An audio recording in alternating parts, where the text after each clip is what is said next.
Once an addict, always an addict, they say. In fact, in the 12-step community, if you're an addict, you can count on defining yourself by your particular addiction for the rest of your life. This is who I am, such people claim. There is some truth in that line of thinking, but like so many other half-truths, it isn't the whole story.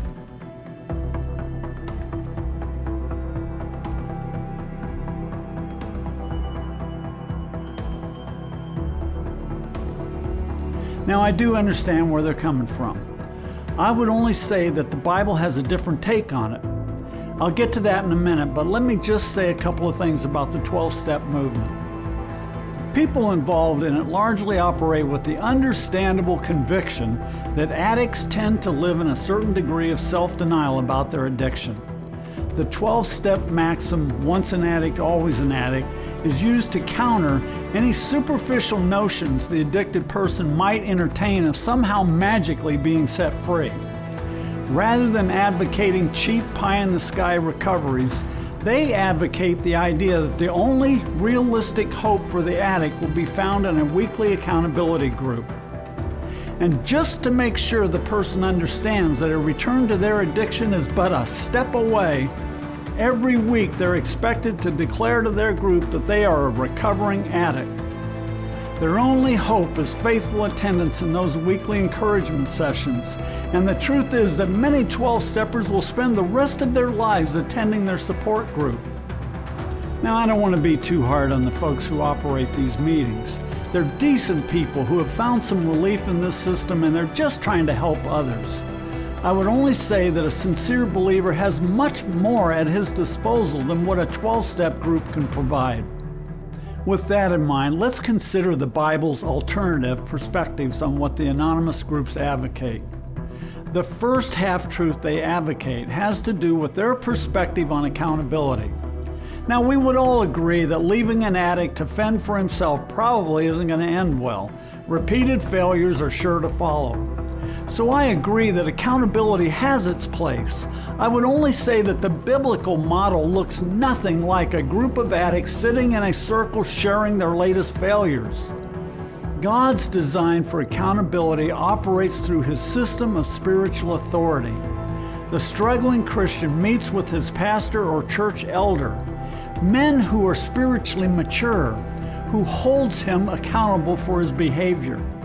This isn't limited to his pet sin, but to his entire lifestyle.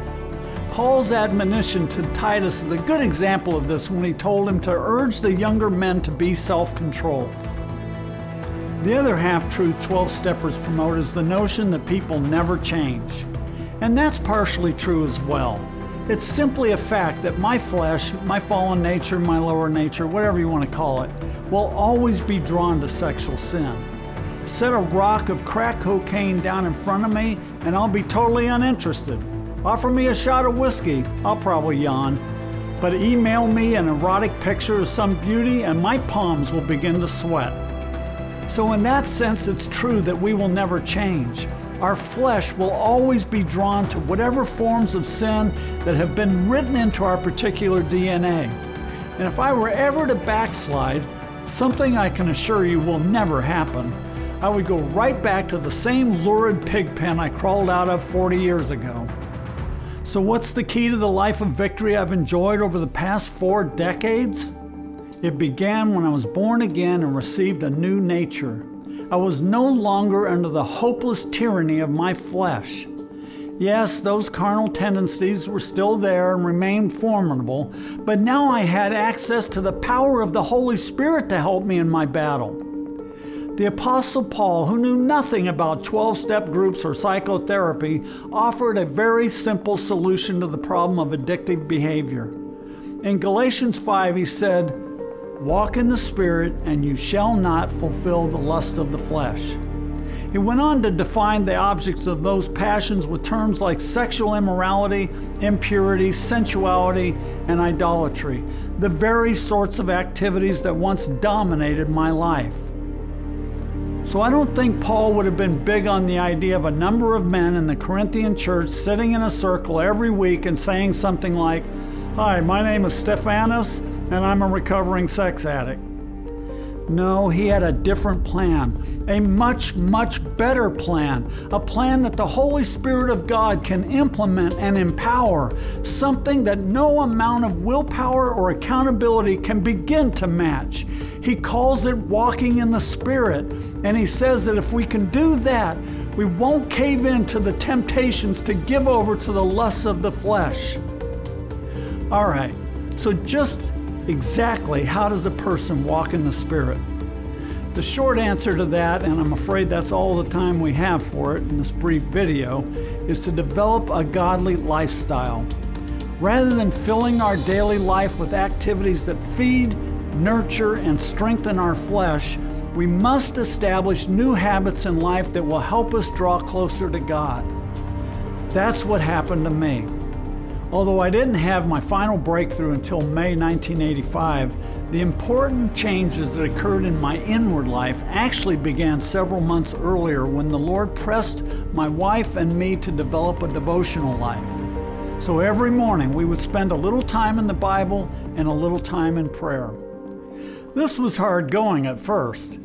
We didn't even know why we needed to do it. After all, we didn't know of anyone else in our church that was spending time with the Lord like this every morning. But we knew the Lord was speaking to us, so we both established a daily routine of spending 30, 40, or even 50 minutes with the Lord. Over the following months, I noticed that the overwhelming temptations to get into porn and sexual sin were losing their strength. But in May 1985, I had one final plunge into sexual sin before I was done with it. I was so disgusted with myself afterward that I told myself I'll never do that again, and I never did. So that's my testimony. But let me get back to what Paul said about walking in the Spirit. The point he was making was that even though the carnal nature has an innate lust for sin, if we remain connected to the Lord in a meaningful way every day, we will find that over time, temptations will lose their power over us. And it all goes back to being in fellowship with the Lord every morning. The upshot of it all is that I am no longer the same person I was in the early 80s.